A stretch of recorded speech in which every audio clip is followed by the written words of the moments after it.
Hello, my name is Héctor Gil Marín, and I am a postdoc at the ICC University of Barcelona and one of the authors of the methodology we refer as ShapeFit. I have developed this methodology with my student Samuel Breeden, who did most of the work and who will be giving this presentation today. Unfortunately, he won't be able to attend to the discussion session of this paper, and I will take his place and will be very happy to answer all your questions and listen to all your comments. Before Samuel starts, let me give you a brief executive summary of what ShapeFit is and how it fits to the context of the large-scale structure. Current spectroscopic large-scale structure observational efforts are focused in observing millions of galaxies to generate the largest possible 3D galaxy catalog. The goal is to study the properties of the universe, such as the theory of gravity and the accelerated expansion, through the properties of the dark matter traces. Because of the stochastic nature of the distribution of matter in the universe, we can extract information directly from the maps, but condensate its statistical properties with the so-called correlation functions. Most commonly used is the lowest order function, the two-point correlation function, or its Fourier counterpart, the power spectrum. In order to extract cosmological information, one can fit the free parameters of a given model, for example, a ΛCDM model, to the observed power spectrum. However, in order to do so, we need to assume a specific model, and all our results will be based on the prior choice of the assumed model for fitting. Instead, we can take a more model-agnostic approach and fit for the characteristic features of the observed power spectrum, which are common to all the models. One of these features is the well-known BEO peak position, or the relative amplitude of the isotropic and anisotropic signals of the data at large scales, the redshift split distortion, or the F sigma 8 parameter. These features can be later interpreted in the light of specific models, but note that by themselves are model-independent parameters. This has been the approach taken by the official analysis of BOSS and eBOSS data. ShapeFit aims to take the BEO and RSD feature and extend them by including an extra feature we refer to as the broadband shape parameter M. Altogether, BEO, RSD, and shape form a set of compressed physical parameters which have demonstrated to be lossless for ΛCDM-like models. This is, they retrieve the same information as a direct fit to the power spectrum. Thanks to ShapeFit, we can leave the choice of cosmological model for the last step in the analysis, keeping most of the analysis fully model independent, have a better control of the information content of each physical feature, and therefore have a better assessment of how potential systematics can enter in our analysis, and perform an analysis faster, as we can keep the analysis of different traces at different epochs separate and independent, and just recombine them at a final stage by combining the ShapeFit compressed parameters for all of them. Having said that, I leave you with Samuel, who will be giving you all the details of this methodology and its application to the BOSS and eBOSS data. Hi, I'm Samuel Breeden. I'm a final year PhD candidate at ICC University of Barcelona, supervised by Héctor Gil Marín and Licia Verde. And it's a pity that I cannot join the Cosmology from Home conference this year, but I have the pleasure to support Héctor by recording this talk on our recent paper, Model-Agnostic Interpretation of 10 billion years of cosmic evolution traced by BOSS and eBOSS data. This is the fourth paper of a series of papers on our new methodology, ShapeFit. And this is the most interesting because we apply this methodology on the galaxy clustering dataset BOSS and eBOSS. In this talk, I will start in telling you what ShapeFit actually is, give you an overview of the data sets we use, show you the results, and finally give you conclusions and outlook. To explain to you what ShapeFit actually is, I would like to start with introducing the two different philosophies, broadly speaking, that are conventionally used when dealing with cosmological data sets. So on one hand, we have the CMB observation, and the observation of the cosmic microwave background anisotropies, which we can model by starting from the Big Bang, or the initial singularity, where we have scale invariant fluctuations that grow to macroscopic scales because of inflation, and then they evolve following the linear perturbation theory and the perturbed Boltzmann equations. And by comparing this to the data, we can make constraints on cosmological parameters given the model, for example, the cold dark matter, baryon, and photon energy densities, and also indirectly the Hubble constant, the expansion rate of the universe. And on the other hand, we have studies such as the supernova analysis, which rely on the standard candle method, which is independent of a model, but makes use of the notion that there is a standard candle, the supernovae, which have the same absolute luminosity independent of their distance. So by measuring the apparent luminosity and calibrating the absolute luminosity using the cosmic distance ladder, we can infer the Hubble constant from that, for example. Among others, these two approaches gave rise to the nowadays well-established standard cosmological model, the lambda-SDM model, where lambda comes from the late times, describing the accelerated expansion of the universe, and CDM is the most dominant matter component in the universe, as we know from the CMB observations, among others. But there's one caveat to this model, which is the Hubble tension, which, because both of these approaches make different predictions for the Hubble tension, the direct measurement is different from the inferred measurement from Planck. So for the problem here, what I'm talking about here, the galaxy clustering, we can draw a similar graph. So on one hand, we have the approach that was followed by the official BOSS and eBOSS cosmological analyses, where the standard ruler use the standard ruler approach and the standard amplitude approach, where they measure the features from the statistical distribution of galaxies, the Bionic acoustic oscillation and the redshift space distortion, RSD. This is similar in philosophy to the supernova analysis, actually. And this is what I refer to as a classic approach and not follows. But as an alternative, and this has regained attention in the last 2 to 3 years, one could also directly fit the model power spectrum to the observed galaxy power spectrum. And then this links the whole physics from the Big Bang until now, basically. And so this is an alternative approach that was shown to deliver tighter constraints on cosmological parameters. And in ShapeFit, we try to extend the classics fixed template approach by including a new parameter that I would phrase here as the standard slope. But let me explain more in detail what I mean. So this is how ShapeFit works. As I said, it's a fixed template approach. So you see here on the right, this blue graph is the power spectrum template. And this incorporates already the early time physics. And the idea is to not let the physics of the early time universe determine the parameters of the galaxies. We want to be independent of that. So we fix that and only allow for deviations of the template that are related to late time dynamics, such as the distance scaling on one hand. This is a horizontal rescaling of the power spectrum, which has an isotropic part, the dV average distance in units of the BAO scale, and an anisotropic part, also known as the Alcock-Paczynski parameters. And this comes from the fact that when the cosmological parameters are different, they are to the cosmological parameters that were assumed when measuring the power spectrum. This gives an anisotropy known as the Alcock-Paczynski effect. And this comes from the fact that we measure distances along the line of sight and across the line of sight. This is parameterized by the alphas here. And then we have also a vertical rescaling related to the where the isotropic part is given by the meta fluctuation amplitude.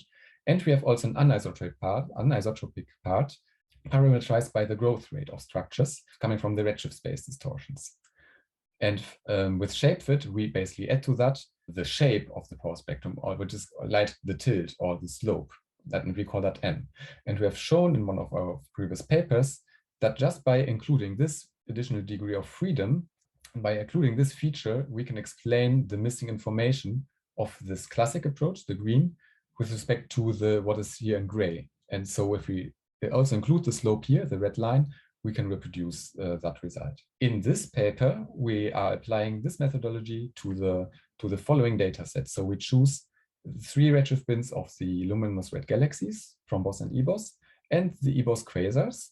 So we have 4 redshift bins in total, where we use the monopole signal, quadrupole signal, hexadecapole signal with the K range as displayed here in the plots. And we also include the post-reconstructed signal after applying the reconstruction technique that enhances the BAO peak to the LRGs only, not the QSO, because the QSO have a lower density. And we also combine it with the Lyman alpha BAO measurement. Then we measure these 3 parameters that I showed you before together with this ShapeFit parameter. And the results, I show them here. You see here the distance along the line of sight, dh in units of the sound horizon, across the line of sight, dm divided by the sound horizon, the velocity fluctuation amplitude f sigma is 8, and this shape parameter m. So these are showing the results for the different redshift bins. I'm also including here the BAO measure, the distance measurement in the DH and DM plane for Lyman alpha. And we also overplot the lambdas DM model prediction, the blue line, and the band, the dashed line shows the band that is allowed by the data set within lambdas DM. This shows the precision of the data. And on top of that, we also show the Planck lambda CM prediction given by the black line and the gray region, which shows the Planck precision. And as you can see, Planck and the BOSS data, they are fully consistent. So now these parameters can be used and can be interpreted in light of any model of choice. So here, just for example, if you assume lambda CM, we can measure the parameters depicted here, for example, the matter density, the Hubble constant, and sigma 8, or equivalently the AS. And as you can see, by adding the shape, this M parameter here, we get tighter contours, the blue contours, on these cosmological parameters. For example, especially for big omega M, we get an increasing precision of a factor 2 or so. And this is actually exceeding the precision by Planck itself. Why is this the case? This is because Planck is more sensitive to the physical density, which is the small omega, and here the BOSS data is sensitive to the big omega. And this is also, this I would like to show also in this following plot, where we show the impact of the BBN prior, so fixing the small baryon density, small omega b. And if we allow to float it freely, then the large-scale structure data does not constrain very well this parameter base, while Planck does an incredibly good job here. Conversely, when we go to this base of h times rd, big omega m sigma 8, and this gamma parameter, the shape parameter, then this is what is more directly constrained by this large-scale structure data set, whereas Planck is here has elongated this to generate constraints. And this synergy between the Planck and the LSS data set can also be seen, especially when looking at extended cosmological models. So here I'm showing to you a plot from the official eBOSS cosmological analysis, where the different colors, different lines correspond to 4 different models: lambda CDM, open lambda CDM, WCDM, and new lambda CDM. Here they have fixed the model in such a way that they are in line with Planck.